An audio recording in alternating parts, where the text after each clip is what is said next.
तिने विचारलं वजरी म्हणजे काही वगैरे, आणि तो प्रसंग जो आहे लीळेचा तो अपूर्ण राहिलेला आमचे गोपाल मुनीजी ते पूर्ण करतील. त्यानंतर आपलं स्मरण आणि वेळी स्वयंपाक तयार आहे. उरलेल्या ज्या काही लीळा आहेत थोड्याफार अपूर्ण, त्या वाटल्यास आपल्याला आता 2 दिवस डोमेग्राम बेलापूर अखंड आपलं चालू दंडवत.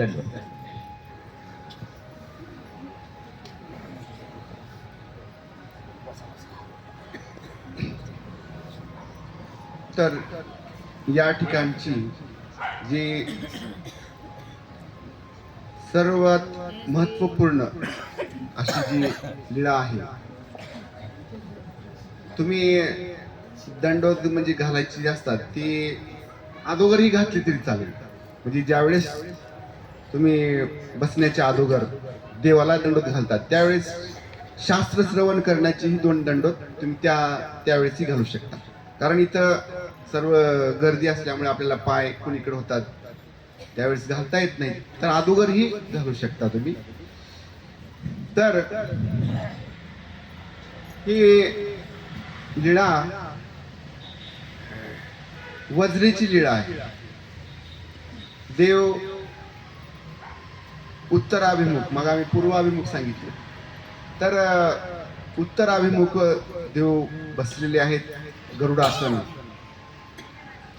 गरुडासन असं या आसनामध्ये देव बसलेले आहेत ओट्यावर. आणि देवांनी अंगी परिधान केलेली आहे. मग अंगी देवाने जी घातलेली आहे तिचा एक सोगा म्हणजे तो पदर आहे एकीकडे आहे आणि एक पदर एकीकडे आहे.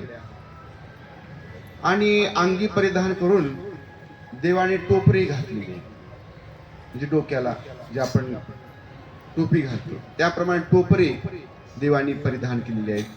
त्याचाही एक सोगा एकीकडे आणि एकीकडे आहे, डावीकडे आणि उजवीकडे. आणि उपरणे देवाची, त्या उपरण्याचे दोन्हीही सोगे, दोन्हीही भाग देवांनी श्रीमुकुटावर टाकलेले आहेत. अशा प्रकारे ही देवांची अशी सुंदर श्रीमूर्त, ज्या मूर्तीचं वर्णन करता ब्रह्मदेव देवी देवताही श्रमून गेलेले आहेत, शास्त्रही श्रमून गेलेलं आहे. शब्दामध्ये देवाचं वर्णन बांधता येत नाही, अशी अपूर्ण अशी ती लीळा आहे, असं देवांचं वर्णन आहे. आपण शब्द, माझ्याकडेही ती शब्द नाही, कारण आपण शब्द दरिद्री आहोत, त्यामुळे असे शब्द त्या परमेश्वराला समर्पण करावे आणि त्यांचं वर्णन करावं अशी आपली पात्रताही नाही. तरीही शास्त्रामध्ये जी देवाचं वर्णन केलं जातं ते वर्णन जी केलेलं आहे खरोखरच तर अशी भांडारेकार होते, त्यांनीच देवाचं वर्णन करून जाणं आणि त्याची स्तुती करून जाणं. आपल्याला त्या परमेश्वराचं वर्णन करता येत नाही, तरीही जेवढं आपल्याला जमेल वेडे वाकुडे तेवढेही परमेश्वराच्या ठिकाणी समर्पण करावं.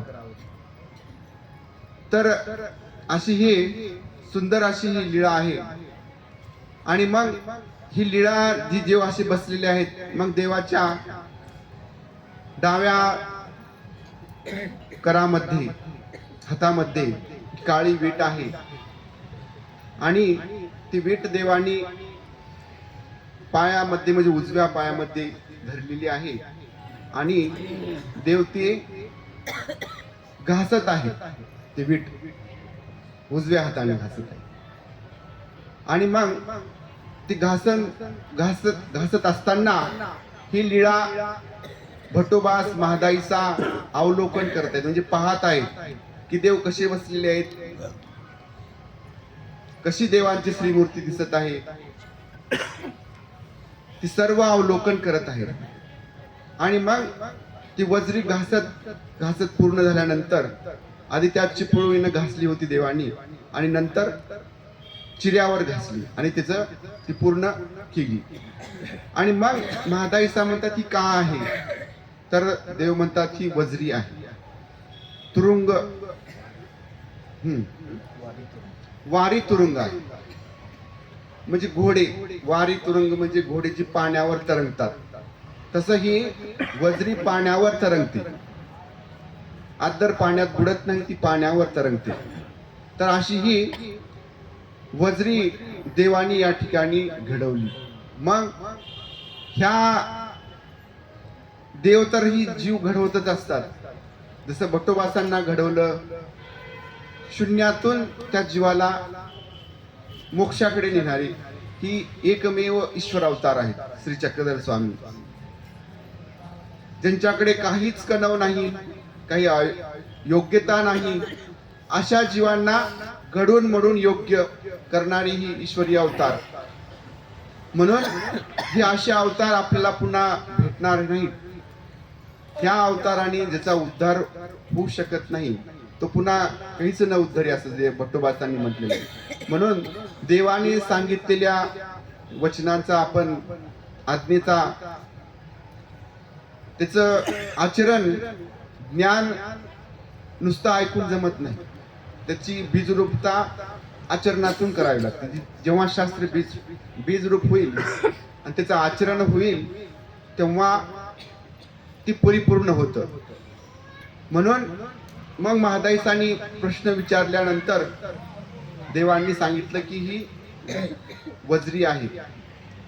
मग ह्या लीळेचा हेतू असा आहे की एक जीव त्या वज्रीमध्ये, एका परमाणूमध्ये संपादकत्व केलं होतं त्या जीवाचं. कारण नरकाचे प्रकार आपण ऐकतो. नरकाचं जर वर्णन तुम्हाला वर्णन करून सांगितलं तर तुमच्या अंगावर काटे येतील किंवा ती ऐकू वाटणार नाही. शहारे येतील की ही नको, ही नरक आपल्याला जर ही भोगावी लागतील तर किती दुःख आहे या नरकामध्ये. मग ही दुःख चुकवण्यासाठीच हे आपला हा 10 दिवसाचा प्रवास आहे.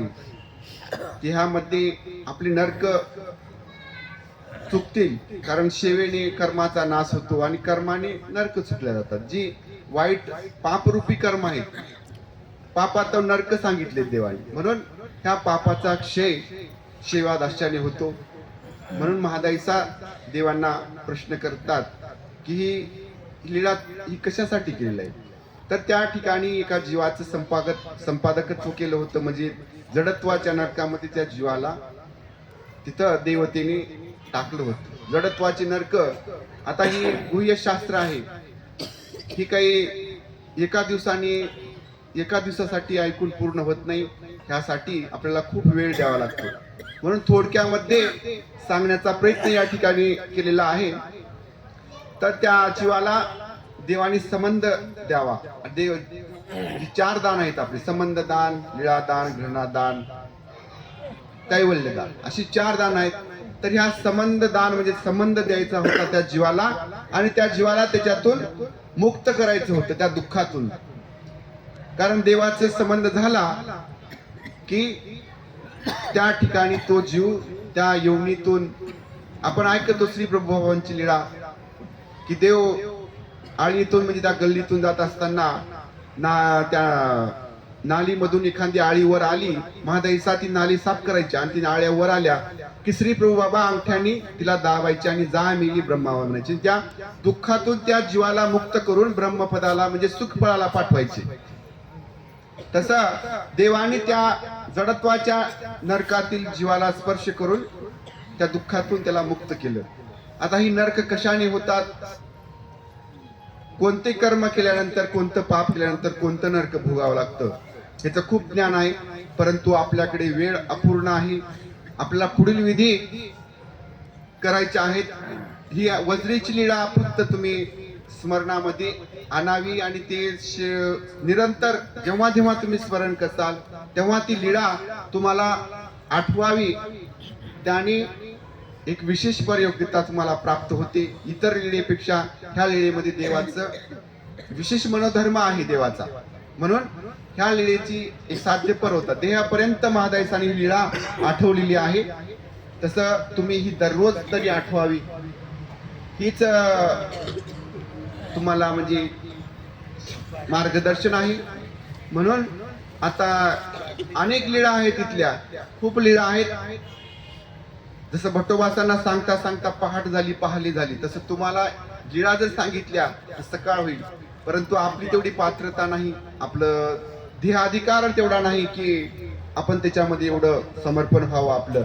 जसं आता भजनामध्ये तुम्ही एक रंगून गेला होतात, देहभान विसरून या ठिकाणी पावलं खेळत होतात. तुमच्याकडे पाहिल्यानंतर असं वाटलं की खरंच पूर्ण समर्पण आहे त्या भजनामध्ये. तसं प्रत्येक गोष्टीमध्ये तसंच पाहिजे, तन मन आणि धन ही पूर्ण समर्पण पाहिजे.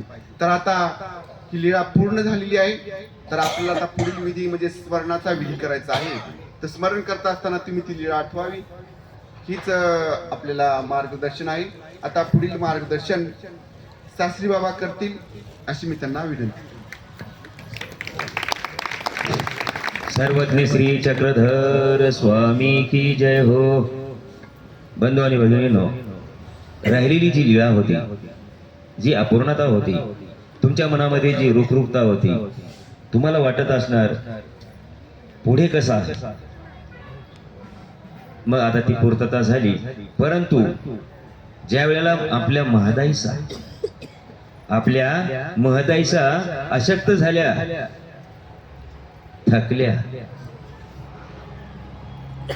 आणि त्या आहेत नवगाव इथे, पैठण तालुक्यामध्ये नवगाव आहे.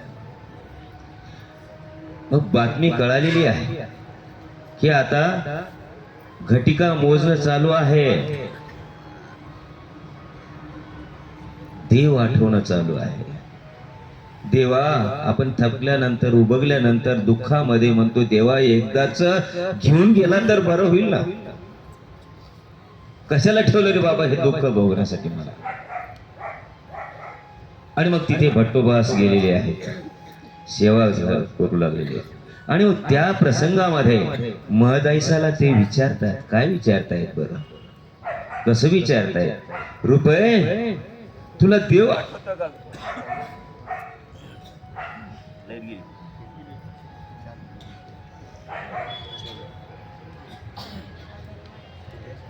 हॅलो,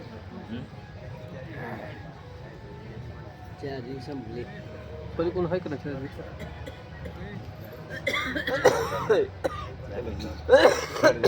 मधून तिकडे इकडे पिन